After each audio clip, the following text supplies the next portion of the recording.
Olá, amigos do site GNTC, eu sou Rony Cleito e hoje vamos falar da minha história com a maconha. Fique comigo. Olá, queridos, muito obrigado pela sua presença aqui no site GNTC.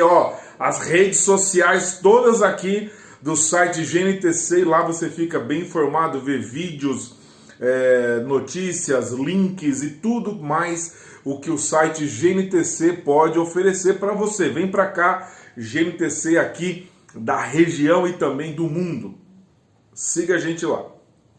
Muito bem, primeira coisa eu nunca fumei maconha na minha vida, mas eu tenho muita coisa para falar sobre a maconha. Não sei se um vídeo de 10 minutos vai ser possível, com certeza não. Eu tenho muitas histórias para contar sobre a maconha. Mas eu era um pouco inocente sobre a maconha, até que na minha casa eu devia ter ali mais ou menos uns 9 anos, e a garagem da minha casa era aberta, a gente ainda não tinha colocado o portão, e estava passando o esgoto ali na minha casa. Na rua da minha casa estava passando o esgoto.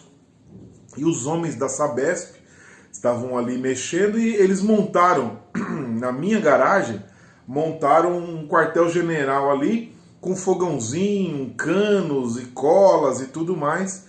E de repente eu desço a escada da minha casa e dou de cara com alguns rapazes que viviam ali na rua, perto da minha casa, estavam queimando ali alguma coisa e saindo aquele cheiro forte. Na verdade eles estavam secando maconha no fogãozinho da Sabesp. Eu acho que deve ser histórico isso, secar maconha no fogãozinho da Sabesp. Mas isso que eles estavam fazendo, depois de um tempo foi que eu vim saber que era aquilo que eles estavam fazendo ali. Muito bem, então o cheiro da maconha era muito característico, ele impregna na roupa, e aí eu comecei a perceber que meus amigos apareciam com os olhos vermelhos e também com a roupa cheirando aquele cheiro doce, e depois eu fui descobrindo quem fumava maconha, quem não fumava, e começou a aparecer gente morta lá perto da nossa casa, e os amigos, alguns foram presos, outros foram mortos. Então durante a minha adolescência e juventude eu vi vários amigos, gente que vivia com a gente ali, que fumavam maconha e não ficaram mais inteligentes por isso. O Leandro Carnal falou aí há pouco tempo atrás num vídeo sobre uma pessoa que fuma maconha não começa a ter ideias maravilhosas e tal, né? E eu comecei a ver muita coisa relacionada à maconha. E começou a acontecer de amigos e parentes serem internados em clínica de recuperação, outros amigos, como eu disse, assassinados, outros amigos perdendo família e tudo mais.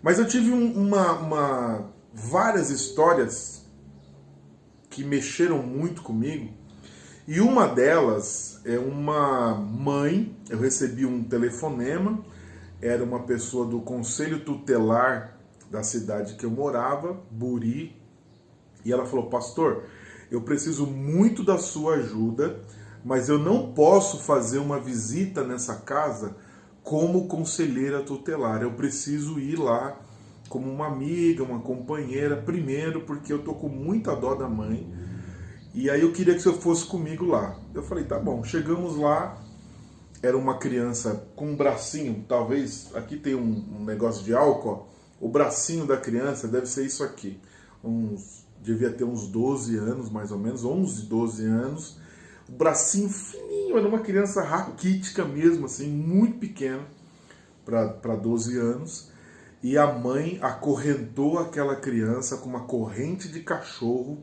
acorrentou aquela criança, porque ela falou, pastor, é soltar aqui e ele vai para a rua atrás de maconha. Aquilo me chocou muito, fiquei muito atordoado. Conversamos com a mãe, conversamos. Infelizmente ela soltou a criança. Eu digo infelizmente porque ela soltou a criança e a criança foi para a rua. Até a última vez que eu tive notícia, ele não tinha parado.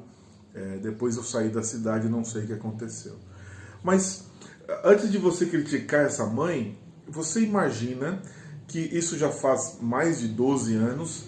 Até hoje, uma mãe que tem uma criança de 11, 12 anos que usa maconha, ela tem muita dificuldade para encontrar um tratamento para essa criança. Clínicas praticamente não existem para criança, tratamentos são muito ineficazes, é uma loucura.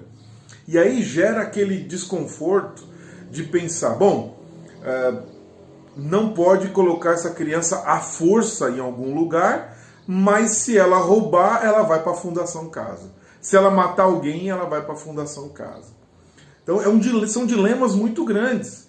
E infelizmente, a gente tem algumas pessoas, eu respeito todas as pessoas nesse país.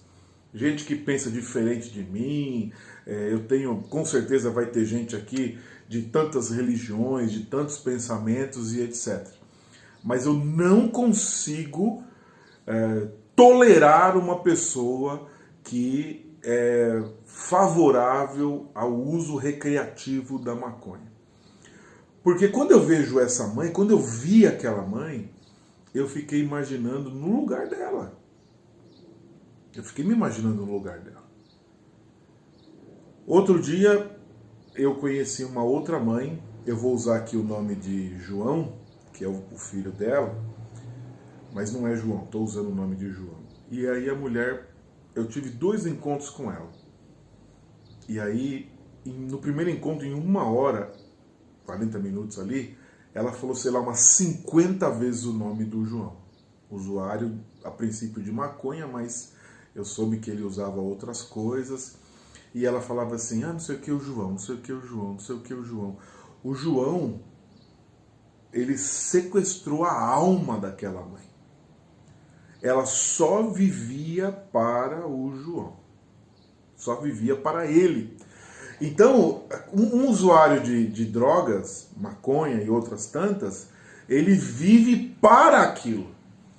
E os pais vivem sequestrados e tão drogados quanto, e vivem para aquilo, para proteger o seu filhinho. É uma situação muito difícil. Então, quando eu falo que eu não tolero isso, eu respeito todas as opiniões. Mas alguém que faz uso recreativo da maconha, ele não está pensando em quantas pessoas estão sofrendo na linha de produção para poder chegar até você esse cigarro de maconha que está na sua mão. Ah, mas tem gente que planta, não sei o quê, papai, tudo conversa fiada, tudo balela, tudo criancice. Eu quero que você vá comigo, vá numa cadeia, vá numa Fundação Casa, vá numa clínica de recuperação, converse com 2, 3 mães, converse com uma mãe. Você já conversou com uma mãe que o seu filho foi preso por posse de maconha? E o filho está preso e dia após dia, noite após noite, a mãe só pensa naquele filho. Pode ter 10, 20, 30, 40 anos, a mãe só pensa naquele filho. Então, esse vídeo aqui é para você refletir um pouquinho.